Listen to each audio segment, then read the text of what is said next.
वित्त मंत्री निर्मला सीतारमण 23 जुलाई को आम बजट पेश करेंगी। नरेंद्र मोदी सरकार के तीसरे कार्यकाल का यह पहला बजट होगा। पिछले वित्त वर्ष अप्रैल 2023 से मार्च 2024 तक भारतीय अर्थव्यवस्था 8.2% की दर से बढ़ी है, लेकिन निजी उपभोग खर्च में बहुत कम 4% की वृद्धि हुई है। ये वो खर्च है जो भारत के लोग वस्तुओं और सेवाओं पर खर्च करते हैं। यह भारतीय अर्थव्यवस्था का 55 से 60% हिस्सा है। अगर अप्रैल 2020 से मार्च 2021 तक की कोरोना महामारी के समय को छोड़ दें तो यह अप्रैल 2002 से मार्च 2003 के बाद निजी उपभोग व्यय में सबसे कम वृद्धि है। निजी उपभोग पर खर्च में कमी सरकार के लिए सबसे बड़ी चुनौती बनी हुई है। केंद्रीय बजट में इसका समाधान निकालना जरूरी है। सरकार लोगों के हाथों में ज्यादा पैसे देकर इस चुनौती से निपट सकती है। इस लक्ष्य को कई तरीकों से हासिल भी किया जा सकता है। केंद्र सरकार पेट्रोल डीजल की बिक्री पर जो टैक्स ले रही है वो काफी ज्यादा है। 1 जुलाई 2024 को दिल्ली में 1 लीटर पेट्रोल की कीमत 94.72 रुपए थी। इसका 5वां हिस्सा केंद्र सरकार अलग अलग टैक्स के तौर पर जनता से ही लेती है। इसी तरह केंद्र सरकार डीजल पर भी 18% टैक्स लेती है। इन टैक्स में कटौती करके सरकार लोगों के हाथों में और अधिक पैसा दे सकती है। इससे खुदरा महंगाई दर में कमी लाने में भी मदद मिलेगी। खुदरा महंगाई दर इस साल जून में 5.1% थी। इसके अलावा केंद्र सरकार को आयकर में कटौती करके या इनकम टैक्स स्लैब बढ़ाने पर विचार जरूर करना चाहिए।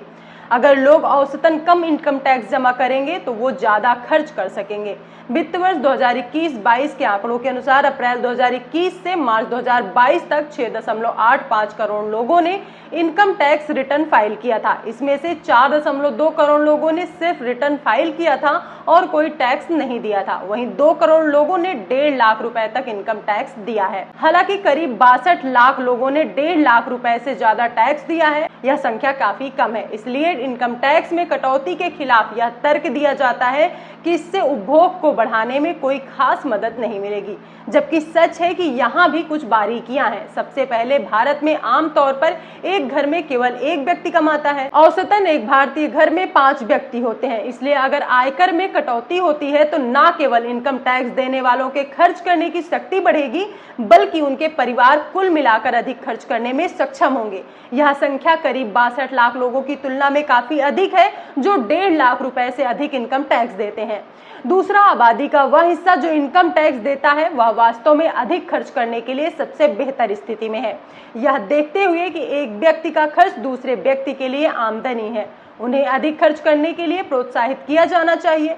कोई भी सरकार कम समय में लोगों को अधिक खर्च करने के लिए प्रोत्साहित करने के लिए केवल इतना ही कर सकती है। निजी उपभोग के खर्च में कमी के अलावा भारतीय अर्थव्यवस्था निजी कॉर्पोरेट निवेश में स्थिरता की समस्या से भी जूझ रही है। हाल ही में द हिंदू अखबार में छपी एक रिपोर्ट के मुताबिक अप्रैल से जून 2024 के दौरान कॉर्पोरेट्स ने नई निवेश योजनाओं के बारे में घोषणा की है। वो 2 दशक में सबसे कम है। उपभोग बढ़ने की संभावनाओं और कॉर्पोरेट निवेश में वृद्धि के बीच एक स्पष्ट संबंध है। कॉर्पोरेट तभी ज्यादा पैसा निवेश करना चाहेगा जब उपभोक्ताओं में उनके प्रोडक्ट्स की मांग अच्छी हो। फिलहाल उन्हें ऐसा नहीं दिख रहा है, इसलिए निजी उपभोग को पहले की तरह बढ़ाना और भी अधिक जरूरी हो जाता है।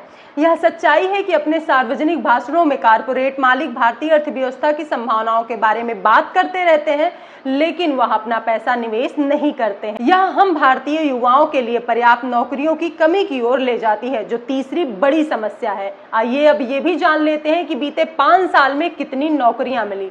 रिजर्व बैंक ऑफ इंडिया यानी कि आरबीआई की ओर से हाल ही में जारी आंकड़ों के मुताबिक साल 2019-20 से साल 2023-24 के आखिरी तक करीब 10.9 करोड़ नौकरियां निकली।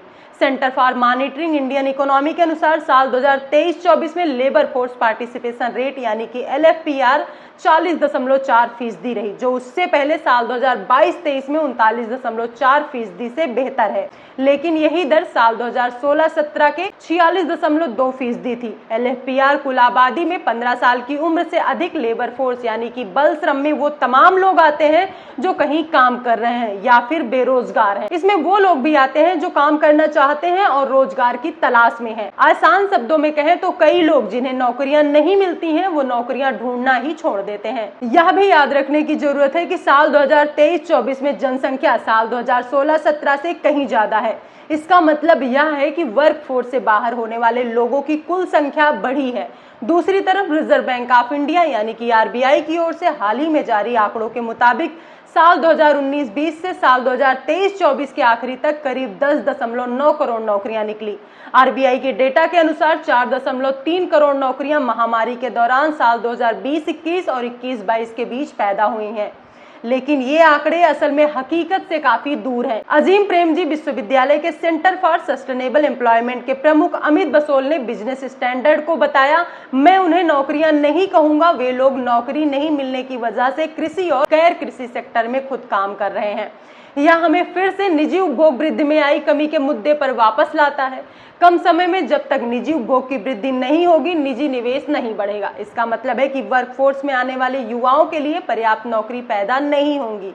यही कारण है कि आगामी बजट निजी उपभोग वृद्धि पर केंद्रित होना चाहिए। यह बात स्पष्ट है कि सरकार को असीमित धनराशि नहीं मिली है। यदि सरकार करों में कटौती करती है तो इसे कहीं और से पूरा करना होगा या फिर अपने खर्च में कटौती करनी होगी। अगर कोई सरकार करों में कटौती करती है और अपना खर्च पहले जितना ही रखती है तो सरकार को राजकोषीय घाटा होगा।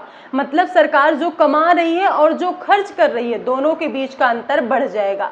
साल 2023-24 में भारत का राजकोषीय घाटा 16.54 लाख करोड़ रुपए था। यह सकल घरेलू उत्पाद यानी कि जीडीपी का 5.6% है।